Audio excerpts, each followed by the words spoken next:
Alhamdulillah sahabat Bangdai, di hari yang penuh dengan berkah, hari Rabu tanggal 7 September 2022, walaupun dalam kondisi hujan, namun silaturahim bersama para guru besar Jawara Betawi berjalan dengan hikmat.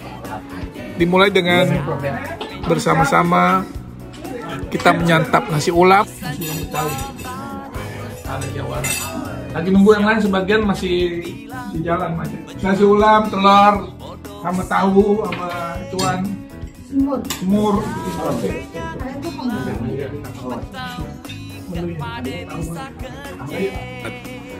Dimulai dengan bersama-sama kita menyantap nasi ulam, nasinya orang Betawi, dilanjutkan dengan diskusi dan obrolan ringan perihal rencana-rencana serta menghimpun ide juga gagasan dari para guru besar Jawara Betawi seperti Bang Haji Basir Bustomi, Panglima Brigade 411 dari Red Beksi, juga ada Babe TB Bambang Sudrajat dari perguruan Cingkring Goning, Babe Yahya dari perguruan Rompes Si Pecut Condet, Ayah Topik Fales perguruan Sabet Tenabang, juga Babe Sarmili Mat Nasar perguruan Belitan Tangan Condet, juga ada Babe Husen Husni dari perguruan silat Betawi Golok Seliwa beserta para muridnya.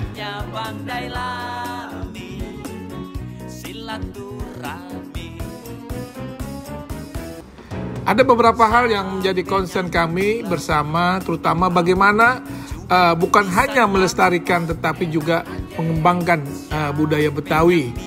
Salah satunya adalah silat tradisi Betawi, karena bila tidak salah ada sekitar kurang lebih 300 lebih aliran main pukul Betawi. Jelas ini adalah kekayaan yang nyata dari kearifan lokal tanah Betawi.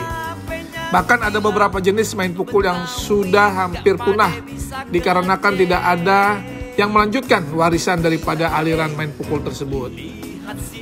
Masalah tersebut sangatlah serius dan mengkhawatirkan, karena jika para pesilat senior ini sudah tidak ada, maka bisa hilang aliran tersebut tanpa ada pewarisnya. Oleh karena itu, saya beserta para tuan guru Jawara Silat Betawi ini akan terus berupaya untuk dapat bukan hanya melestarikan, tapi juga mengembangkan agar main pukul Betawi tetap ada terus dan bahkan menjadi sebuah warisan kekayaan yang tidak akan pernah hilang ataupun punah. Serta yang terpenting adalah selalu diminati, dicintai oleh para generasi penerus. Sahabat Bangdai, di ujung saya ingin mengatakan tidak mungkin ada yang memikirkan masa depan kita kecuali kita sendiri. Begitu juga dengan perjuangan untuk menjadikan masyarakat Betawi sebagai masyarakat inti Jakarta dengan segala haknya, menjadi bagian dari kehususan Jakarta. Kalau bukan kita, masyarakat Betawi, siapa lagi? Dan kalau bukan sekarang, kapan lagi? Assalamualaikum warahmatullahi wabarakatuh.